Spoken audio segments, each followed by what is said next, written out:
미국 배는 미국에서 고쳐야지 왜 태평양 건너 한국까지 와서 고칩니까? 당연한 질문이죠. 그런데 미 해군은 2026년 한 해에만 최대 10척을 한국에 보내겠다고 공식 통보했습니다. 맛보기로 한두 척이 아니고 말이죠. 보통은 한국 기술이 좋아서라고 정리합니다. 맞습니다. 근데 그게 전부가 아닙니다. 미 해군이 한국에서 진짜 사는 건 수리가 아닙니다. 시간입니다. 전쟁 준비에 필요한 시간. 그 시간을 줄 수 있는 곳이 지금 전 세계에서 한국밖에 없습니다. 왜 한국인지, 미 해군이 정확히 뭘 보고 이런 결정을 내렸는지 오늘은 그 이유를 하나씩 짚어보겠습니다. 그 이유를 알려면 먼저 미국 조선소 사정부터 봐야 합니다. 지금 미국 조선업 상황을 한마디로 정리하면 엔진 꺼진 슈퍼카라고 할 수 있을 텐데요. 현재 세계 최강 함대를 가지고 있으면서도 정작 그 배를 고칠 정비소가 없기 때문입니다. 숫자를 보면 실감이 납니다. 2차 세계대전 당시 미국에는 민간 조선소만 60곳이 넘었는데요. 거의 하루에 배 한 척을 찍어내던 나라였던 거죠. 하지만 지금 남은 건 7곳입니다. 80% 이상이 사라진 거죠. 미국의 전 세계 상선 건조 점유율이 0.04%입니다. 소수점 아래라니. 한국이 28%, 중국이 54%를 차지하는 판에 미국은 0.04%? 트럼프 대통령도 직접 인정했습니다. 우리는 더 이상 예전처럼 배를 만들 수 없다고요. 문제는 시설만이 아닌데요. 사람도 없습니다. 미국 조선업 숙련공들은 대부분 은퇴했거나 다른 산업으로 빠졌습니다. 용접공 하나 키우는데 최소 3년에서 5년이 걸리는데 그 인력풀 자체가 말라버린 겁니다. 시설을 새로 짓는다고 해도 거기서 일할 사람이 없습니다. 반면 한국은 어떻습니까? 거제, 울산, 부산에 수십 년간 쌓여온 조선 인프라와 숙련공들이 그대로 있습니다. 세계 최대 선박을 매년 수십 척씩 건조해온 경험이 고스란히 남아있는 거죠. 더 심각한 건 정비 쪽입니다. 미 해군이 법으로 정한 최소 함정 수가 355척인데 현재 보유한 건 300척도 안 됩니다. 그에 비해 중국은 370척이 넘으니 말 다 했죠. 더 최악인 건 미국이 그나마 가지고 있는 함정도 정비되기 때문에 제때 바다에 못 나갑니다. 알레이버크급 이지스 구축함의 정비 기간이 평균 9년 정도 걸린다고 하는데요. 이건 2012년에 세운 계획 대비 2배나 늘어난 수치입니다. 함정 수명의 4분의 1 이상을 수리 기다리느라 항구에 묶여 있는 겁니다. 미 해군은 매년 130척에서 150척 규모의 정비가 필요한데 이런 상황이니 자국 인프라로는 이걸 도저히 소화할 수가 없었는데요. 연간 구축함 생산량도 약 2척 수준이니 배를 새로 만드는 것도 급하고 가지고 있는 배를 고치는 것도 급한데 둘 다 할 능력이 딸리는 겁니다. 이러니 자체 해결은 포기할 수밖에 없겠죠. 그래서 미 해군은 RSF라고 불리는 지역 정비 지원 체계라는 새로운 전략을 도입했습니다. 본토에서 다 하던 정비를 인도태평양 동맹국으로 분산시키겠다는 겁니다. 왜 이렇게 급한가? 배경에는 중국이 있습니다. 중국 해군은 함정수로 이미 미 해군을 넘어섰습니다. 미국이 구축함 2척 만들 동안 중국은 10척 이상을 진수시키고 있는데요. 미국 입장에서는 함정 한 척이라도 더 빨리 현역에 복귀시켜서 태평양에 배치해야 하는데 자국 조선소에서는 그게 안 되는 겁니다. 미 해군은 2054년까지 381척의 골든 플릿을 목표로 하고 있는데 지금 속도로는 어림도 없습니다. 그래서 인도태평양에 있는 동맹국으로 정비를 분산시키는 전략을 도입했습니다. 그래서 동맹국 중 첫 번째로 문을 두드린 곳이 한국입니다. 2024년에 첫 계약이 체결됐고 2026년 지금 벌써 3개 조선소가 동시에 미 해군 함정을 정비하고 있는데요. 2년 만에 이 속도면 엄청난 겁니다. 그러면 왜 하필 한국이 1등이었던 걸까요? 배 만드는 나라가 한국만 있는 건 아니잖아요. 일본도 있고 싱가포르도 있는데 말이죠. 일단 기본적으로 한국이 쌉니다. 같은 군함을 만들 때 미국 비용의 약 6분의 1이면 한국에서 가능합니다.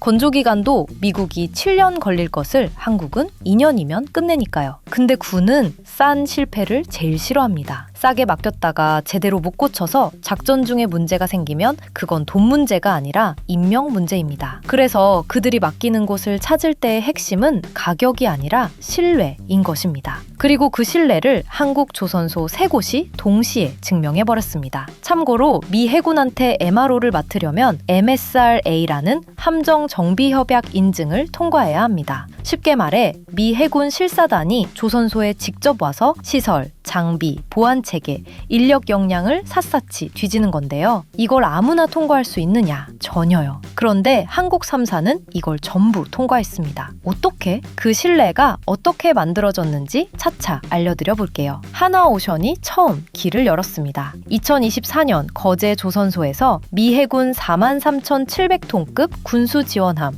월리 쉬라호 정비를 맡은 것으로 말이죠. 이때가 미 해군 함정을 한국 땅에서 정비하는 건 역사상 처음이었는데요. 약 6개월 만에 완료했습니다. 미국 본토였으면 몇 년은 걸렸을 작업입니다. 선체와 기관은 기본이고 주요 장비 점검, 교체, 시스템 업그레이드까지 끝냈습니다. 미 해군 해상수송사령부 패트릭 무어 사령관이 직접 수개월간의 헌신적인 노력이라며 한국에 대해 공식 극찬했습니다. 여기서 중요한 건 이겁니다. 하나오션이 정비를 진행하면서 원래 계약에 없던 새로운 문제들을 추가로 찾아냈다는 거죠. 미 해군이 파악 못한 결함을 한국이 먼저 발견한 겁니다. 수정 계약을 체결해서 작업 범위가 늘었고 이후 3건의 MRO를 연속 수주했습니다. 한 번 잘하니까 다음 일이 줄줄이 따라온 셈이죠. 미 해군 입장에서는 검증된 곳에 계속 맡기는 게 당연합니다. 새로운 조선소를 또 검증하려면 시간과 비용이 드니까요. HD 현대중공업은 더 인상적입니다. 울산에서 군수지원함 앨런 셰퍼드호를 맡았는데 원래 계약이 약 60개 항목이었습니다. 정비를 하면서 미 해군이 몰랐던 문제를 현대 또한 추가로 찾아내서 결국 100여 개 항목을 완수했습니다. 계약보다 거의 2배 가까운 일을 해낸 겁니다. 이때 미 해군 관계자가 공식 석상에서 뭐라고 했는지 아십니까? 세계 각국 조선소 중에서 한국이 가장 훌륭한 파트너라고 했습니다. 그 결과가 뭐냐? 명확합니다. 미 해군이 즉시 추가 정비를 요청했습니다. 그것도 현장에서 바로요.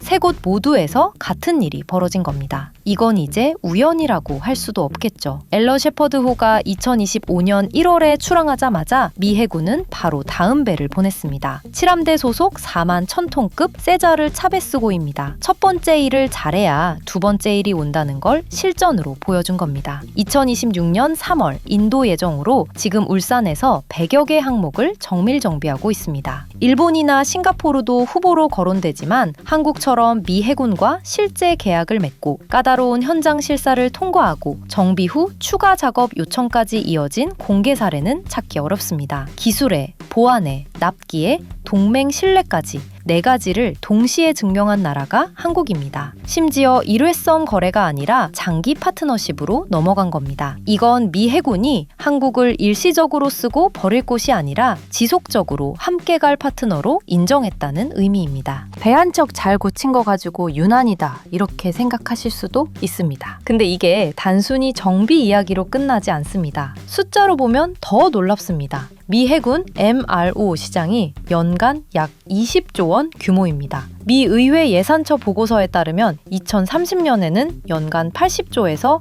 120조 원까지 늘어날 전망입니다. 여기에 미 해군이 향후 30년간 300척의 신형 함정을 건조할 계획인데 이 예산이 약 1,600조 원입니다. 지금은 비전투함인 군수지원함 정비로 시작했지만 실적이 쌓이면 이지스함 같은 전투함 정비로 올라가고 궁극적으로는 미 해군 함정을 한국에서 직접 건조하는 단계까지 갈 수 있습니다. 어마어마한 시장이 열리고 있는 겁니다. 한국이 이 시장의 10%만 가져가도 연간 수조 원 규모의 안정적 매출이 됩니다. 그리고 이건 추측이 아닙니다. 이미 미국은 움직이고 있으니까요. 게다가 하나오션은 미국 필라델피아의 필리 조선소를 인수해서 현지 생산 거점까지 확보했습니다. HD 현대중공업은 미국 최대 군함 제조사인 헌팅턴 잉걸스와 손잡고 차세대 군수지원함 입찰에 뛰어들었습니다. 삼성중공업도 미국 제너럴 다이내믹스와 설계 협력을 진행 중입니다. K조선 빅3가 전부 미 해군 시장에 본격 진입한 겁니다. 상선 위주였던 한국 조선업이 방산과 MRO라는 새로운 축을 갖게 된 겁니다. 상선은 경기를 타지만 군함 정비는 전쟁 위협이 있는 한 수요가 줄지 않습니다. 경기 변동에 덜 흔들리는 안정적 수익원이 생기는 셈이죠. 이건 대기업만의 이야기도 아닙니다. 한화오션은 부산과 경남 지역의 중소조선소와 정비업체 15곳과 함정 MRO 클러스터 협의체를 만들었습니다. MRO 작업 기간에 정비 인력과 미 해군 선원 약 300명이 지역에 체류하면서 지역 경제도 함께 돌아갑니다. 올해만 클러스터 조성에 495억 원이 투입됩니다. 부산, 울산, 거제의 중소조선업체들에게도 안정적인 일감이 생기는 겁니다. 정비 기간 동안 미 해군 선원들이 지역 식당, 숙소, 편의시설을 이용하면서 지역 상권에도 돈이 돌게 됩니다. 군함 한 척이 들어오면 지역 전체가 움직이는 구조가 만들어지고 있는 겁니다. 트럼프 대통령도 윤석열 대통령과의 통화에서 한국의 세계적인 선박 건조 능력을 잘 알고 있으며 보수와 수리 분야에서도 협력할 필요가 있다고 직접 언급했습니다. 미국 대통령이 한국의 조선 능력을 공개적으로 인정한 겁니다. 수리에서 시작해서 건조까지 한국 조선업의 다음 30년이 여기서 갈립니다. LNG 운반선으로 세계를 제패한 것처럼 이번에는 군함 MRO와 방산으로 새로운 판을 짜고 있는 겁니다. 지금까지의 이야기를 정리해보면 다음과 같습니다. 미 해군이 자존심을 꺾고 한국의 MRO를 이렇게까지 높게 평가하는 이유를 3가지로 정리할 수 있습니다. 첫째, 시간입니다. 미국이 못하는 걸 한국은 빠르게 합니다. 미국에서 5년 넘게 줄 서서 기다려야 할 수리를 한국은 몇 달이면 끝내고 바다로 돌려보냅니다. 둘째, 신뢰입니다. 시킨 것 이상을 해냅니다. 미 해군이 몰랐던 결함까지 찾아내는 기술력과 그걸 정확한 절차로 보고하는 신뢰가 있습니다. 이건 수십 년간 축적된 숙련공들의 경험에서 나오는 것이라 돈을 준다고 하루아침에 만들어지지 않습니다. 미국이 아무리 원해도 복제할 수 없는 영역입니다. 셋째, 효율입니다. 비용은 6분의 1이고 속도는 3배 이상 빠릅니다. 같은 돈으로 미국에서 한 척 고칠 동안 한국에서는 여러 척을 동시에 정비할 수 있다는 뜻입니다. 우리가 잘해서만이 아니라 미국이 급해서, 그리고 그 급한 상황에서 한국만이 답을 줄 수 있어서 이 판이 커지고 있는 겁니다. 한국 조선업이 세계 1위인 건 누구나 알죠. 하지만 그 기술력이 이제 미국 해군의 전투 준비 태세를 좌우하는 수준까지 올라왔다는 것.